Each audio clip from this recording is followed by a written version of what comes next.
that's my wife's favorite artist. I hate her Christmas songs, man. Why would you hate Mariah Carey's Christmas songs? Because it starts today. Because we all I want for Christmas is that it might have wore some people out, but she's got a catalog. I bet that check still come in.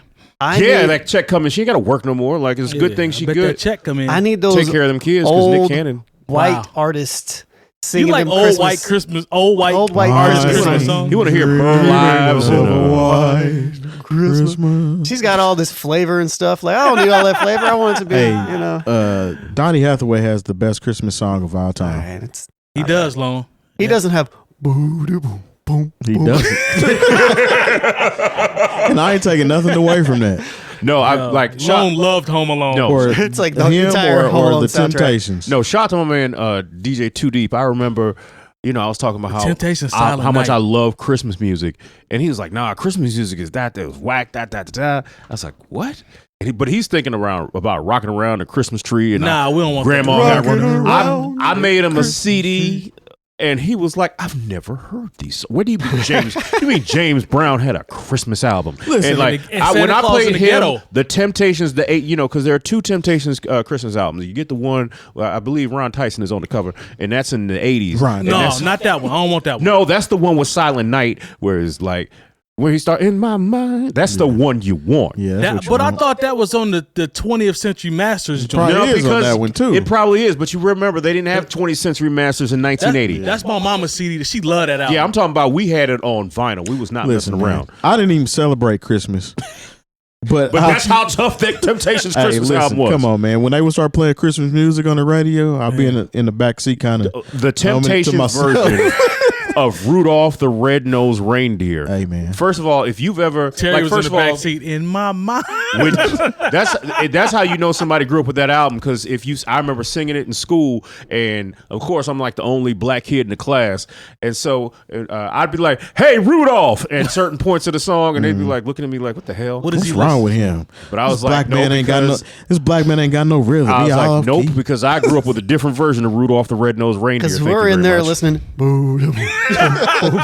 Rudolph the Red-Nosed Reindeer. Yo, you know what though? Because you know why I still like those is because it takes me personally back to a specific time when Christmas was actually somewhat magical. I can see that. And it hasn't been magical in a long ass time. In like, you 2 decades. You must love the Home Alone soundtrack. You know what's magical about Christmas? You wasn't paying for nothing. Wasn't paying for nothing. Look, and I never even got Christmas presents, but I felt the warmth of Christmas. Mm-hmm. I mean, but like, it's funny because in my house, my mother knew that we were going back to school and everybody had Christmas presents. Mm-hmm. So she would make sure before we went back to school, she would bring all this stuff out. Drop your little basket. You wouldn't know what day it was going to be. But she laced y'all. Now, you had a whole bunch of stuff. We call that the Jehovah's basket.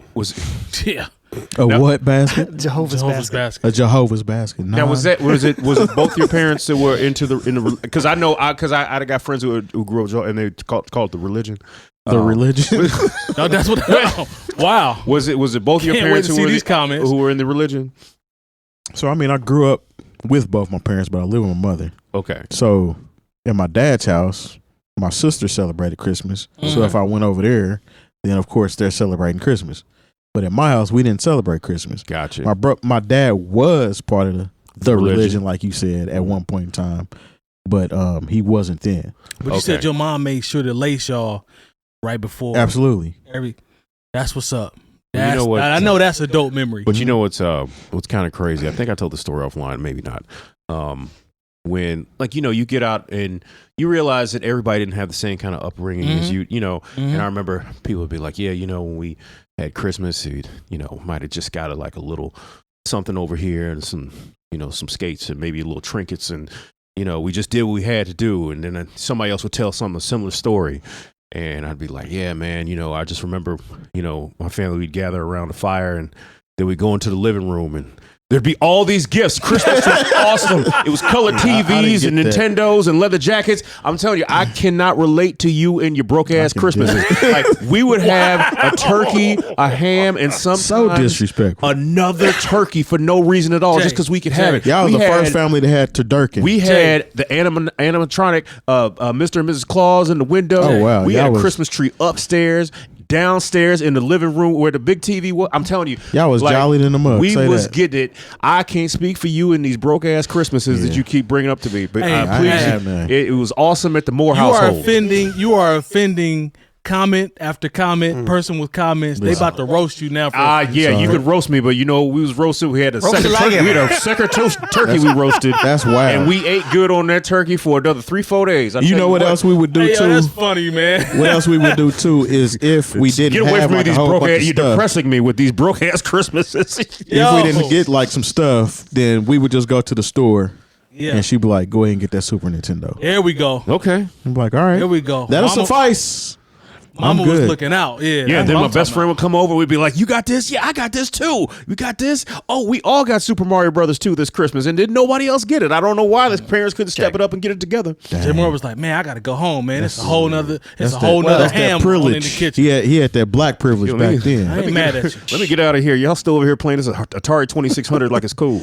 He had a British night jacket. Definitely. British Knights had a They had a wave. That's what I'm saying. He had a British night jacket. But remember, like when they made it seem like somebody started. This was before the internet. They made it seem like a British Knight was created by the Klan. You know what? They do that with every popular clothes that black people. You don't remember the British Knights was made by the Klan? Yeah. I missed that. No, it weren't actually, but it wasn't. But listen, I'm about to give you a history lesson. Every item of clothing that black culture kind of latches to, somebody comes up with a story about it. So you had that. You had Tommy Hilfiger. You had Timberlands. They all had stories that stated that they didn't mess with black people. But none of those stories true. No, Timberlands wasn't true. No. See, that's how long this stuff sticks around. I thought maybe that was kind of true. It's still people that think that the Tommy Hilfiger thing was true. Even though Tommy Hilfiger went on Oprah and he was, and Oprah was like, you never said this. I ain't gonna hold you. When I was working at Sears. And you see people walking in rocking Tommy. Had Tommy at Sears. I'm talking about people walking in rocking Tommy. Okay. I would give him the side eye when I was working. Like, man, I can't believe you rocking this Tommy. Man, my senior pictures is all Tommy, Polo, and Nautica. So you probably would have hated me. I sure would have. Because I thought you would have been selling out to the man. Yeah, you could have thought what you wanted. I used to have these Tommy Hilfiger pants. And he used to call them. He used to say that they had the Star of David on them. I sure did. See, this is how things happen. I sure did. I forgot about that. All right, Kyrie. So what did you say to the folks that went to your school then? Well, most of them they had on 6-point stars. Most of them stayed around my grandma's house, so I kind of didn't want no problem. Yeah, I stayed out the way. Yeah, you didn't say nothing about Star of David, huh? We used to hoop together, so yeah, I ain't meant bring it up. Hold on, did you? Maybe this. I think about this when I went to college. Most people I went to school with were from the South Side of Chicago. No. I didn't. They had to school me on certain things I couldn't wear, and I was like, "We in college." It's like, yeah, but this is one of those gangbangers college. Like, you couldn't wear remember the Astros used to have the star because it was a broke off star, and then you couldn't wear anything with Duke. Because the pitchfork and all that. Fila was Vice Lord oriented. I had no idea. If you had turned it on the side, it said some stuff. But we had. This isn't a gang literature podcast. I'm not going to go any further. If you want to know some more about that, just listen to a Freddie Gibbs album. There you go. That's all the education you need this year. Shouts to Big Rabbit. Well, can we shout out? That was a rabbit hole. Let's move on. Yeah, please. It is a rabbit hole. Meek said I had Cabbage Patch Kid and Teddy Ruxpin. I remember that's dope. I had a Teddy Ruxpin and I had to take it back. Why? He was Your hurt. Teddy Ruxpin was saying some wild stuff. It was some was wrong with the Teddy Ruxpin. So we took it back, and I ended up with a Casey. I don't even know if y'all remember what Casey was. Do you know what that is, Long? Casey, talking about from Ninja Turtles? No, it was this blue robot that would do the same thing. No, it didn't. Yes, it did. It didn't move. It wasn't. It wasn't an animatronic. His mouth, like the face, was a screen. Hey, Jay Moore, so is it would talk, low-key. but it didn't move like Teddy Ruxpin. Jay Moore is a snob, Loki. He was like, "No, it didn't." You know what Casey was though, right? No. Well, how do you know that he didn't do that? He's a snob. I'm just like, because everybody wanted Teddy Ruxpin. Didn't nobody want Casey? Christmas snob. Casey was cool, man. I mean, did he say? Because remember, Teddy Ruxpin, if you really had some money, he had a friend that would sing with him. Yeah, they were like a glowworm or something. Yeah, I had a glowworm. They got a what? I did. I had a glowworm. You look like somebody had a. You probably slept with my mama him. bought it. Hey, mama bought it for me. All right. Don't do I that. ain't know no boys that had Yeah, glowworms. That's why I tried to let you go. I don't care. Get in the comments. I had one. You know what I'm talking about? You slept with it. And you know they Don't got do that. They That's got your nightlight. They got they got a new Teddy Ruxpin. Hey, you a hater. And it costs like $250. Nah, I'm cool. Shoot, No. back then Teddy Ruxpin was like $70. Which is probably $250 in today's money. Yeah, so I think that's why we had to take it back. I think it was a little and situation. get buddy. What was it called? Well, my brother had a My Little Buddy. No, what was the thing that you said you got? I had a Casey. Okay, Casey. Does anybody in the chat know about Casey? Oh, there, Smooth Hoosier. Casey didn't use cassettes. He used an 8-track. Yeah. No, he did use tapes. I think I can't remember. So Smooth Hoosier is a snob as well. he as it relates was to- blue, and he had like his face was digital. Nah, fam. Nah. Oh, I can't. Oh, yeah. It looked like a little tape player. I know. Nah. I know. What Casey was is. cool though. Yeah, it Smooth Hoosier says It wasn't otherwise. Teddy Ruxpin Hell cool, no, but he it was wasn't. cool. Smooth Hoosier said the Governator said nope. I have no idea. Dominator what you has guys are no talking idea. He really don't. Yeah. He was just born in 2012. I know he don't know. That's right. Teddy Ruxpin now he looked like he bumped cigarettes in Fountain Square. All right, man. Nah, he had tapes because there was a compartment in the back of him where you could put your tapes. Yeah, but you was playing rap tapes on Casey. You know. I did play rap tapes on Casey. Like we would put. I remember putting the tape for the Beverly Hills Cop 2 soundtrack. And that's what my sister's Teddy Ruxpin would sing. I think "Stirred Up" by Patti LaBelle.